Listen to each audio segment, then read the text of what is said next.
Welcome into Scoop and Score. My name's Tanner, and today is Top 25 Tuesday, and I just decided that from now on, I'm going to release my Top 25 when the playoff Top 25 comes out on Tuesday.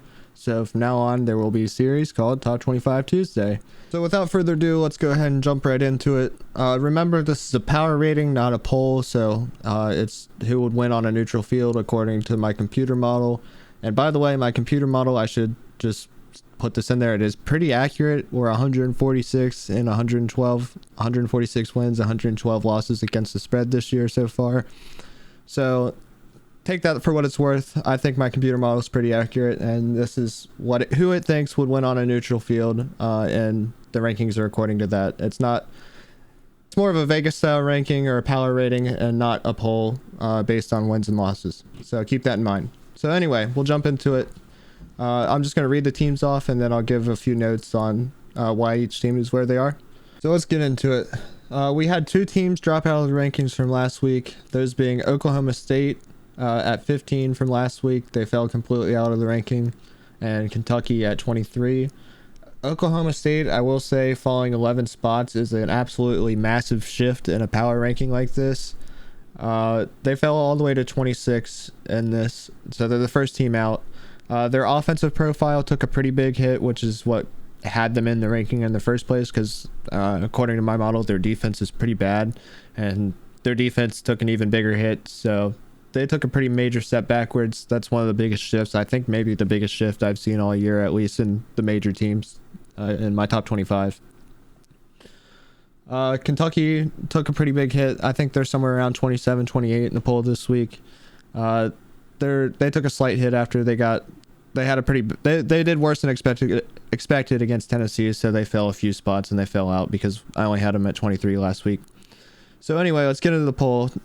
Syracuse at 25, Notre Dame at 24, Tulane at 23, North Carolina at 22, Illinois at 21. Notre Dame jumped into the rankings. They were around 27 last week. Illinois jumped up. They were the first team out last week. They were 26. They had a good game against Nebraska. And all these teams are separated by about 2.5 points. So for them to jump from 26 to 21 looks like a big jump, but it's really not that big of a jump. They made about a 2-point jump in the poll. North Carolina was a big mover. They're up 3 spots from 25 last week. And Notre Dame, like I said, Notre Dame gets into the poll for the first time. They were somewhere around the 27 spot last week, and their win over Syracuse was obviously enough to bump them over Syracuse and get them into the poll. Also, Kentucky and Oklahoma State falling out got them into the poll. So moving on, at number 20, we have Liberty. At 19, we have Cincinnati. At 18, we have Ole Miss. At 17, we have Washington. And at 16, we have Kansas State. Kansas State was a big mover after that blowout of Oklahoma State. They got a big boost to their defense because they completely shut Oklahoma State out, and they got a decent boost to their offense. I adjusted both of those teams' numbers a little bit for that game because I don't think that game was actually, I mean, it was a blowout, but I don't think those teams are actually separated by 48 points. So I actually adjusted their averages a little bit, but that's still where both teams landed. Kansas State still got quite a big boost, and Oklahoma State still fell a really long way. Washington is another team that I have rated a lot higher than any other poll, and no one talks about Washington after they took those 2 losses, and I think they're still a good team. Ole Miss is a team I think that's a little lower than I think they should be. I think they should be somewhere more around the 15 mark, and I think Cincinnati's probably a little too high. I think Cincinnati should probably be in my top 25, but I think they're probably somewhere more around the last page, somewhere in the 20 to 25 range. Let's move along to the top 15 here. At 15, I have LSU, up 2 spots from last week. At 14, I have Penn State, up 2 spots from last week. At 13, I have Wake Forest, down 3 spots from last week. Utah, up a spot from last week at 12. USC at 11, up a spot from last week as well. LSU and Penn State both moved up due to Oklahoma State falling out and UC falling as well. Wake Forest is down 3 spots after an 8 turnover game against Louisville. I did not see that one coming. I had Wake Forest in the top 10 last week. I still think they're a pretty good team, and so does the model. Utah and USC both move up due to Wake Forest falling. That's the only reason they moved up. I think they were both on bye. Anyway, that's the only changes there. Let's move into the top 10. There are no changes inside the top 10 other than Texas moves back into the top 10. And I know Texas is probably the most controversial team in this poll or in any poll. But the simple fact of the matter is that Texas would be favored on a neutral field over all the teams ranked below them, according to my model and Vegas as well. Texas is a 3.5 point favorite on the road at Kansas State. So on a neutral field, that's more like a 6 point favorite over Kansas State, according to Vegas this week. So according to Vegas, Texas is still right around the top 10 team as well. And then, like I said, other than that, in the top 10, the top 9 is completely unchanged. So at 9, we got TCU. At 8, we have UCLA. At 7, we have Oregon. At 6, we have Clemson. And then to get in the top 5, at 5, we have Tennessee. At 4, we have Michigan. At 3, we have Alabama.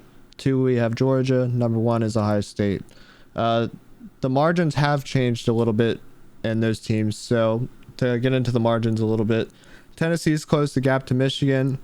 Tennessee is now Michigan's a 3.5 point favorite over Tennessee. Last week it was a 6.5 point gap.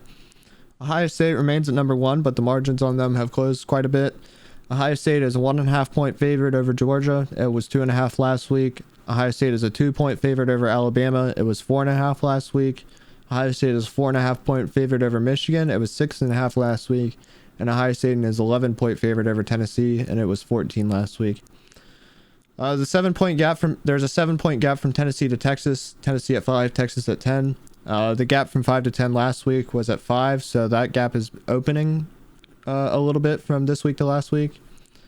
And then I just wanted to compare my rankings to the playoff rankings that came out tonight. So the playoff rankings have Tennessee at 1, Ohio State at 2, Georgia at 3, Clemson at 4, Michigan at 5, and Alabama at 6. Then they have TCU at 7, and TCU is 9 in my ranking. Oregon at 8, and Oregon is 7 in my ranking. They have USC at 9, who is 12 in my rating.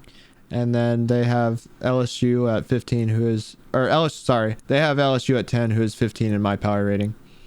So to give my thoughts on the playoff rankings real quick, I thought they were really interesting to have Tennessee at number 1. I think they're clearly going off of who have you beaten or how many ranked teams have you beaten, I think is the criteria that they're going off of.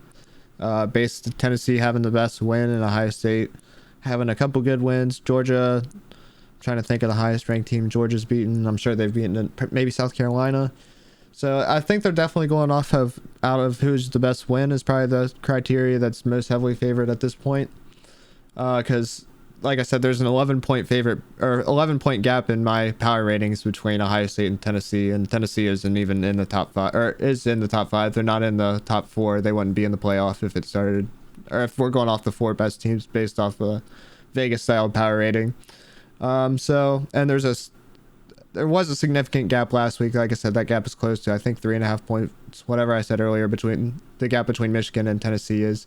So that's just the difference between a computer style power rating, Vegas style power rating, and a rating or ranking, playoff ranking, more where you take in criteria, wins and losses, and who have you beaten. So I just think that was interesting and worth putting in here. But anyway, that's the video. That's my top 25 updated for this week, as well as the playoff rankings for this week, and my comparison between the two. So thanks for watching. I greatly appreciate it if you could leave me a like and subscribe. I'm trying to build a community here. So go ahead and subscribe. Give me your comments. Give me your rankings. Give me your thoughts on the playoff rankings. I'll respond to them. I respond to all my comments at this point. It's pretty easy to keep up with. So again, I'm trying to build a community here. I started a Discord. So if anybody would be interested in joining that and talking college football with me, I will put the link in the description. So go ahead and join up and I'll talk college football with you anytime. Again, trying to build a community here. That's the whole reason I started the channel. I love to talk about with college football with anyone, anytime, any subject. So anyway, again, that's the video. Like, comment, subscribe. Peace.